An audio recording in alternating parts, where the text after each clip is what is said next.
In the name of God, Father, Son, and Holy Spirit. As was mentioned earlier, today is Trinity Sunday. And I've had two clergymen to debate how they wanted a stimulating explanation and explanation of the Trinity this morning. And I'm glad some of you were laughing because that was the response that was necessary. First of all, I always begin with the line from Shakespeare in Love that just is the essence of the Trinity. It's a mystery. And it's okay for it to be a mystery. God is infinite, we are finite.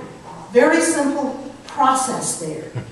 But the reality is that it is the only Sunday of the church year that is totally dedicated to a doctrine of the church. Now, it also took about, give or take, 300 years for the church to come together and really have a sense of what that meant.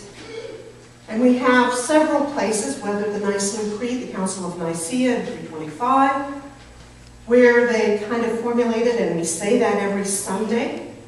But probably the ultimate statement on the Trinity is in our prayer book. And if you ever have time or get really bored,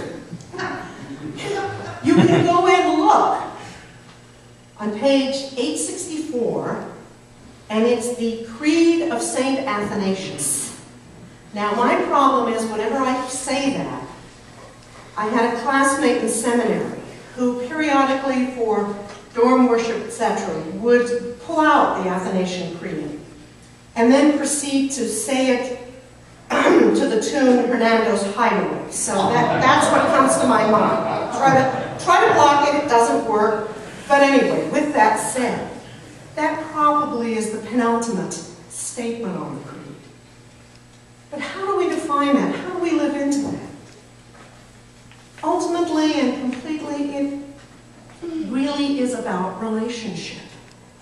Now we can talk about the God Creator who made us, the God Jesus who redeems us, and the God, the Holy Spirit, who sustains us and empowers us and enlightens us with the truth of God's presence here and now in our world.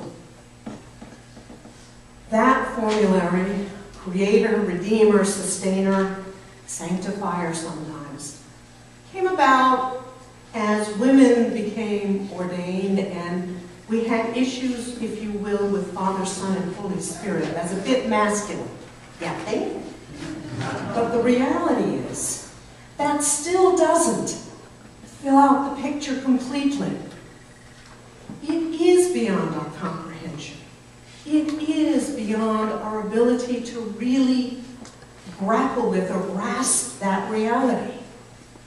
And as I said at the beginning with somewhat tongue-in-cheek, it really is a mystery. But we as 21st century pragmatic folk, we want explanation, we want definition. We have been told that we can grasp this fully. Well, I hate to tell you, it's always just beyond our ability to comprehend. It's just beyond. There are not sufficient words in any language, that fully grasp this reality, that surrounds us, that enables us, that lives within us. That's all part of it, but it's just beyond that definition. In the middle of the, let me see, 80s, late 80s, early 90s, New Zealand put out a new prayer book. And in that prayer book, it was Earthmaker, Pain Bearer, Life Giver.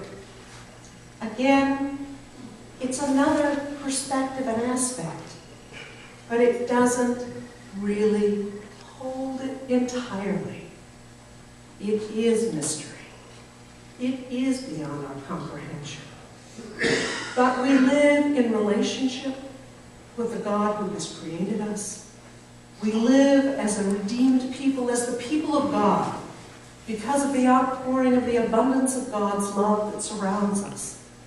And as the gospel grapples with that a little bit from John's gospel this morning, we hear about the truth, that we will be led into all truth. We also hear on a regular basis that God is unchangeable. But the Holy Spirit leads us into new awarenesses, new possibilities that we never thought possible. A couple of weeks ago, the Diocese of Los Angeles ordained 2 women as bishop. I got a phone call on the way to that service from Bishop Herb Donovan, who is presiding bishop, Catherine Jeffers Shorey's assistant for ecumenical relations, and as I overheard saying it to one of the ordinands on Saturday, that means I don't have to deal with some people. And I said, I understand that. But part of that, what he called me to say was, are you on your way? Are you going to be there? I said, like I missed that? Not a possibility. And he said, well, how do you feel about it? And I said, you know, it's about the Holy Spirit leading this church, guiding this church, cajoling this church, encouraging this church into places that it needs to go, and resists as we all resist change, because we do resist change of any nature. It's not something we embrace gladly. We struggle with it and we resist it. But God leads us through the Holy Spirit into places and times that we never expected. And so God continues to unfold God's revelation to us. But it still remains mystery. Someone said that part of this process is to let go of our desire to be in control, which is number one. We want to have a handle on God so that we can put God in a box. But maybe just sit back and allow that Trinitarian reality that enfolds us and reveals us to be God's people, and to allow the joy of that Spirit to go through our worship, to let go of our need to have all the answers, which is something we do want. We do think we ought to have all the answers. But God keeps coming back to us, gently, quietly, sometimes raucously, and reminding us that God is the one in charge. God is omnipotent.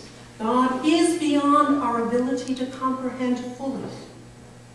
But we keep striving to understand the love that has been offered to us, that unfolds before us and embraces us and sends us forth into the world to be God's people, to be the holy people of God, loving one another and reminding ourselves that the truth that will be revealed is God's truth, and it will happen in God's time.